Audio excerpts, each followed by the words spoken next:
తరలి రాద తనే వసంతం తన దరికి రాని వనాల కోసం తరలి రాద తనే వసంతం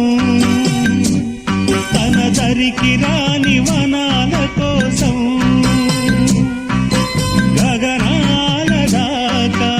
అలసాగకుంటే మేఘాల రాగం ఇలా చేరుకోదా తరలి రాద తనే వసంతం